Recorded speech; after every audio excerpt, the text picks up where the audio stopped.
नमस्कार दोस्तों, मेरा नाम है आदर्श और आज इस वीडियो में हम पढ़ने जा रहे हैं नियोलिथिक एज। मतलब कि पैलियोलिथिक को ख़त्म करने के बाद हम मेसोलिथिक को पढ़ते हैं और मेसोलिथिक के बाद जो एज आता है उसको नियोलिथिक कहते हैं। नियो का मतलब होता है न्यू, लिथिक का मतलब होता है स्टोन। मतलब कि हिंदी में इसको नौ पसाड़ युग कहते हैं। इससे पहले इसका टाइम पीरियड भी जानना जरूरी है। टाइम पीरियड है इसका 7000 BC से 1000 BC।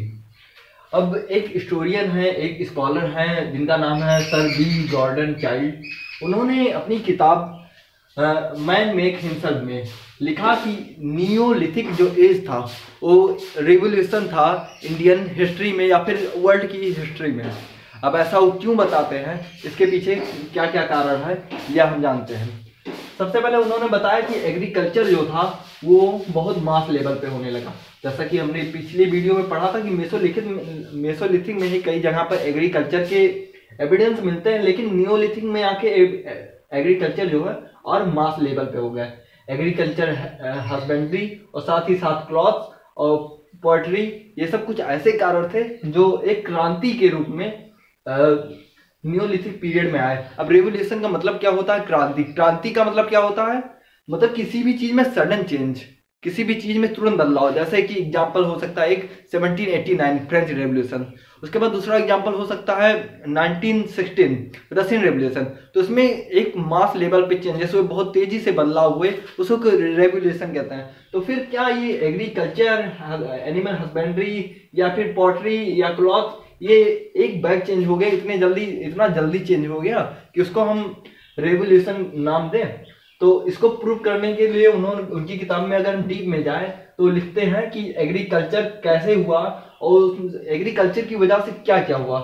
तो ये एक ऐसा समय था जब इंसान जो है वो फूड कंज्यूमर की जगह पर फूड जो है प्रोड्यूसर हो गया था। मतलब चीज को समझिए, फूड कंज्यूमर। उससे पहले इंसान बस उतना ही शिकार करता था, उतना ही कोई चीज उगाता था जितने में वो खा ले, खुद का पेट भर ले। उसको स्टोर करने की जरूरत नहीं होती थी। रोज वो हंटिंग करता था, रोज खाता था और रोज उस चीज को फिर वेस्ट को फेंक देता था, फिर हंटिंग कर लेता था।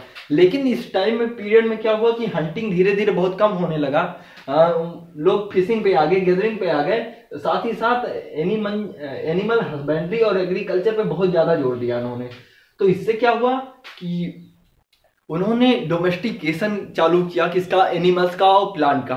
अब बात करेंगे डोमेस्टिकेशन क्या होता है। फॉर एग्जांपल, सबसे पहले हम एनिमल डोमेस्टिकेशन की बात करें। हमारे पास अगर कोई गाय है, मैं कहीं से पकड़ ले आता हूं, मैं उसका दूध निकालता हूं और जब दूध देना वो बंद कर देती तो उसको मैं छोड़ दूं सिर्फ अपने यूज के लिए, तो उसको हम कहेंगे एनिमल कीपिंग।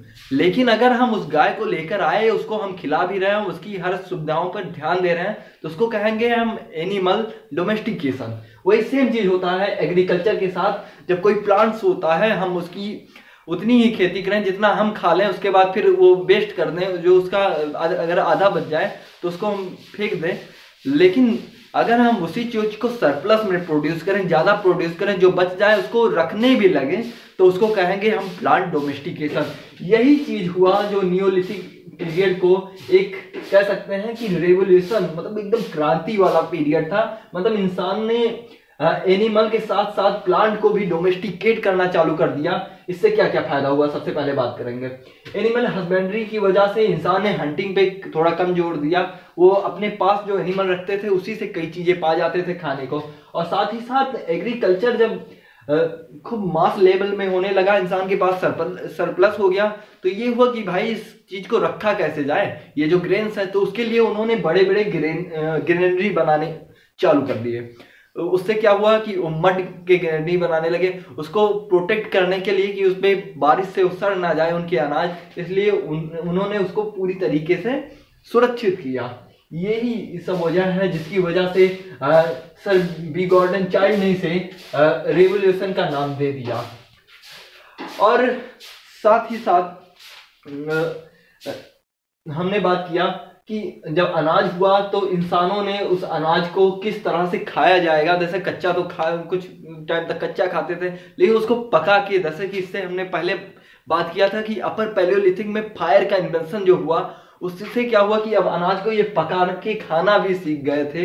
यही कुछ कारण है, जैसे हमने बताया कि इन्होंने रिवॉल्यूशन का नाम दिया बी गॉर्डन चाइल्ड सर ने। बहुत इंपॉर्टेंट नाम है, याद कर लीजिए। तीसरी जो सबसे इंपॉर्टेंट चीज मिलती है वो पॉलिश टूल।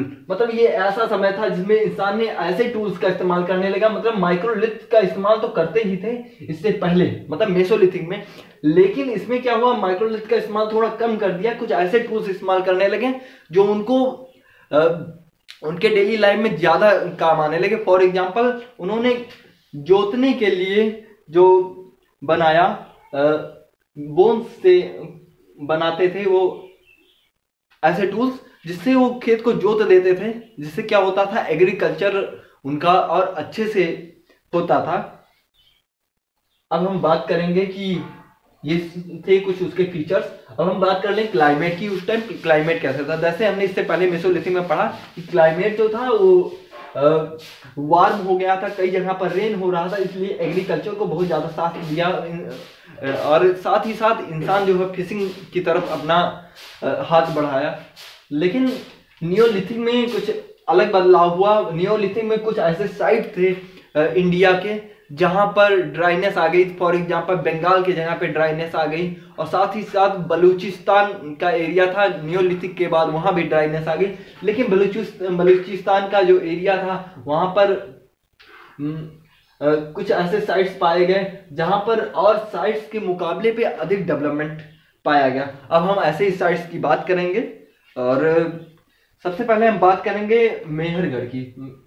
और मेहरगढ़ क्यों डिफरेंट था, इतना इंपॉर्टेंट क्यों हो जाता है, ये भी हमें जानना जरूरी है। सबसे पहले कि सबसे, अगर इंडियन सब कॉन्टिनेंट की हम बात करें तो मेहरगढ़ जो है वो सबसे बड़ा साइट है, सबसे ओल्डेस्ट साइट है। और साथ ही साथ यहाँ पर मड ब्रिक्स भी मिले, मतलब कि ऐसे ईंटें जो मड के बने हुए थे, और उन्होंने मड ब्रिक्स इस्तेमाल करना चालू कर दिया था। मतलब कि इसी कारण हम इसको रिवॉल्यूशन कह सकते हैं। और साथ ही साथ एक नया चीज मेहरगढ़ में पाया गया जो था कि व्हीट की खेती, और साथ ही साथ बार्ले का एग्रीकल्चर जो कहीं नहीं मिलता था। वहां पर व्हीट बहुत ज्यादा मात्रा पे, व्हीट मतलब गेहूं बहुत ज्यादा मात्रा पे होता था।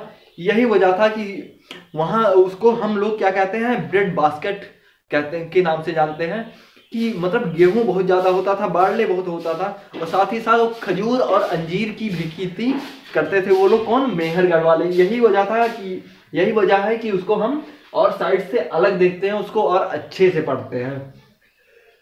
और कुछ साइट्स हैं इंडिया के, अगर हम इंडिया की बात करें तो फिर एक बुर्जहोम साइट है जिसको मतलब कहते हैं द प्लेस ऑफ बर्च।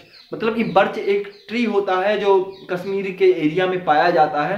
तो एक ऐसा एरिया था जहां पर वो ट्री पाया जाता था, इसीलिए उसको बर्जहोम कहा जाता है। वो भी साइट है, वहां पर भी कई चीजें मिली। जैसे वहां पर माइक्रोलिथ का दिखाई देता है कि वहां के लोग जो थे माइक्रोलिथ इस्तेमाल नहीं करते थे।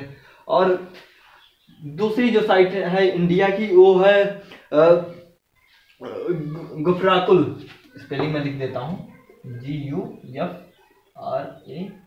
GUFRAKUL, गुफरकुल, जिसका मतलब होता है कि कुम्हार का गुफा। मतलब कुम्हार वो लोग होते हैं जो पॉटरी मेकिंग करते हैं या फिर किसी भी मड से बने हुए चीजों को, टूल को बनाते हैं, उन्हीं को हम कुम्हार कहते हैं। तो ये भी एक साइट इंडिया का था। और उसके साथ ही साथ बलूचिस्तान में, जैसे हमने बात किया कि मेहरगढ़ में साइट पाया गया, और उत्तर प्रदेश के कोहलडियावा की सबसे बड़ी फैक्ट क्या है, सबसे पहले राइस कल्टीवेशन का एविडेंस कोहलडियावा में मिलता है। ये कहाँ पर है कोहलडियावा? ये इलाहाबाद, जिसको आज हम प्रयागराज के नाम से जानते हैं। कोहलडियावा में वहां पर सबसे पहले राइस का एविडेंस पाया जाता है। और साथ ही साथ उटनूर जो आंध्र प्रदेश में है, यहाँ पर भी नियोलिथिक साइट पाए गए हैं। और एक नया चेंज जो हुआ कि साउथ इंडिया में और नॉर्थ ईस्ट इंडिया में भी नियोलिथिक के साइट पाए जाते हैं, जो एक अलग ही बदलाव था। साउथ इंडिया में बहुत अधिक साइट्स पाए गए, और साथ ही साथ नॉर्थ ईस्ट इंडिया में, जहाँ पर मतलब कि जैसे एग्जाम्पल दे सकता हूँ असम का और गारो हिल्स का, यहाँ भी नियोलिथिक पीरियड में साइट पाए गए। अब बुर्जहोम में हमने बताया कि बुर्जहोम वाले जो लोग थे, जो जम्मू कश्मीर के आसपास है बुर्जहोम, तो वहाँ के जो लोग थे वो अधिकतर हंटिंग और फिशिंग पे डिपेंडेंट थे। और माइक्रोलिथ जो और भी हिस्सों में पाया जाता था, जो माइक्रो मतलब हमने बात किया था छोटा, लिथ मतलब कि स्टोन से बना हुआ कोई भी ऐसा छोटा धारदार हथियार जिसके इस्तेमाल से डेली लाइफ में ह्यूमन बींग्स जो है कोई भी किसी भी काम को अंजाम देते थे, तो वो चीज़ वहाँ पर नहीं पाया गया बुर्जुओं में। और हंटिंग और फिशिंग के एविडेंस मिलते हैं। और चिरहंड में बोन के टूल पाए गए, चिरहंड जो उत्तर प्रदेश में है। और साथ ही साथ ये कुछ साइट्स हैं जिसको आप देख सकते हैं, यहाँ पर भी एविडेंसेस पाए गए। तो ये था न्यूलिथिक के बारे में एक छोटा सा लेक्चर। आशा है आपको अच्छा लगा होगा। अगर अच्छा लगा है तो चैनल को सब्सक्राइब करें और बीए फर्स्ट ईयर प्रोग्राम से रिलेटेड सारे वीडियो, आर्य शर्मा के सारे डाउट्स और साथ ही साथ उपेंद्र सिंह की किताब के फैक्ट्स का इस्तेमाल करके ये हमारी सोर्स रहते हैं, जिसके हिसाब से हम इस चीज़ को पढ़ाते हैं। धन्यवाद। जय हिंद, जय भारत।